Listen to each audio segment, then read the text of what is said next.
സാറിനെ പോലെ വലിയൊരാൾക്ക് എന്നെ പോലൊരു പെണ്ണിനോട്? ഞാനത്ര വലിയവനൊന്നുമല്ല. ഒരു പുരുഷനും ഒരു സ്ത്രീയുടെ മുമ്പിൽ അത്ര വലിയവനല്ല. നോക്കൂ, I want to make something very clear. നീ എന്നിൽ നിന്ന് കൂടുതലൊന്നും പ്രതീക്ഷിക്കരുത്. നിനക്ക് നിരാശപ്പെടേണ്ടി വരും. ഞാൻ പ്രേമത്തിൽ വിശ്വസിക്കുന്നില്ല.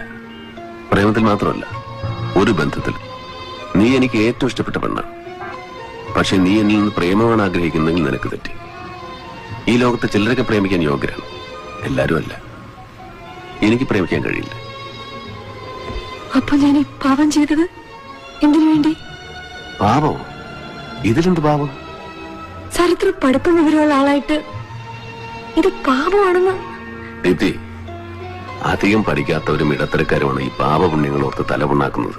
പാപം പുണ്യം എന്നൊന്നുമില്ല. ഈ സമൂഹത്തിന്റെ ഉറപ്പിന് വേണ്ടി അങ്ങനെയൊക്കെ പറഞ്ഞു വെച്ചിരിക്കുകയാണ്. കാലത്തിനനുസരിച്ച് ഈ നിയമങ്ങളൊക്കെ മാറും.